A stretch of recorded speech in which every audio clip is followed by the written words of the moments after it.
Back to everyone, um, lovely family and lovely friends out there. Happy Friday. You know, as we all know, Ghana qualified from the World Cup, and now there is a lot of players popping up here and there.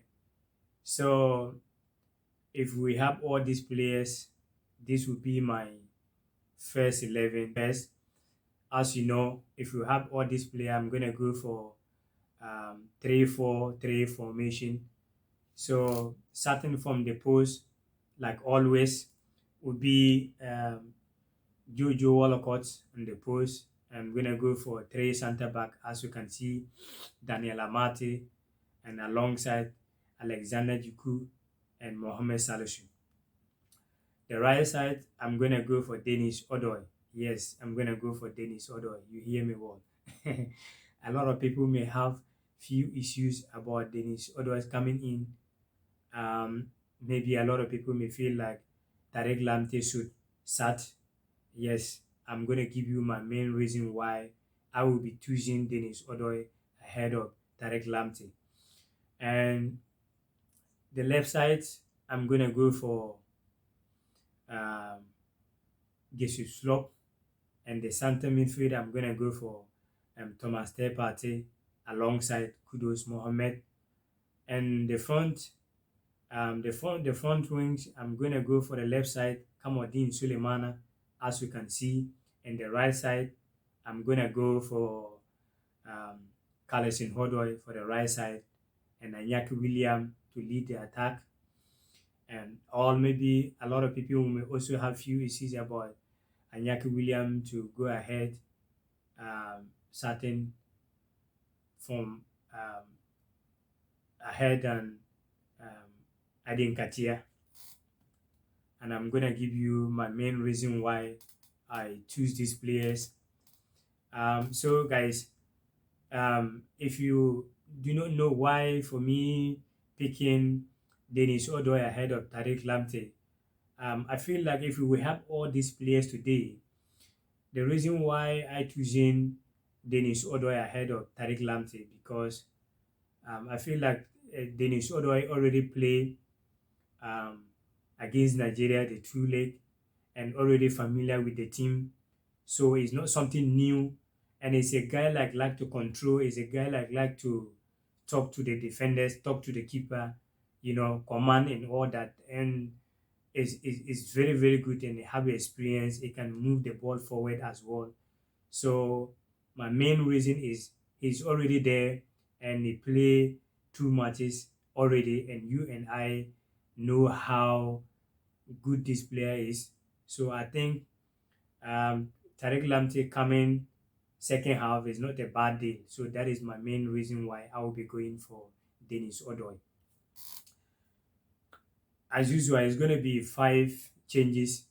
So coming up for Tariq Lamptey will be coming in for Dennis Odoy, and I'll be going for Carlson Hodoy. Fatau Isahaku will be coming in for Dennis.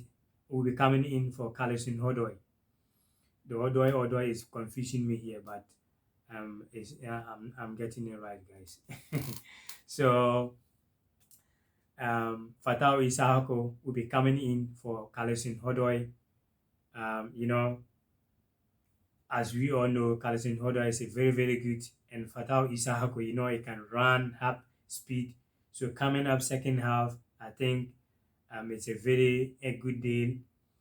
And there will be second substitution, and I'll be going for Adin Katia to come in for Anyaki William. As you can see, yes, Adin Katia will be coming for Anyaki William. And he's a very good striker, and I think he can also get goals as well. What do you think about that? And the left side, I'm going to go for Joseph Pencil to come in for Kamaldeen Sulemana. Yeah, Joseph Pencil is another player that if we give this guy playing time. You know, you can see that the guy is so confident when he have the ball. He don't afraid to move. He don't afraid to shoot. So when you now have these players that can run like Fatah Isaac on the right side from the second half, and um, Joseph Pencil also being the left side coming in for Kamaldeen Sulemana. It will be a great. And that will be my fourth um, changes. And my last change will be um, Idrisu Baba to come for um, Kudus Mohammed, because when you finally get 2 goals or 3 goals or 2-1, you need a player that can able to help the midfield, um, so that you can able to defend your goals. So that will be um, my final change will be um, like I said, Idrisu Baba to come on and Mohammed Kudus. So what do you think about this? My first 11. What do you think? What player you think it deserved to be on my first 11 and I didn't make it happen? What do you think? I already tell you my reason why I would choose for um, Dennis Odoi ahead of Tariq Lamptey, and I would choose Jojo Walcott ahead of Richard Ofori. So what player, guys, give your comment. What player do you think that he deserved to be there and I didn't put him? What do you think?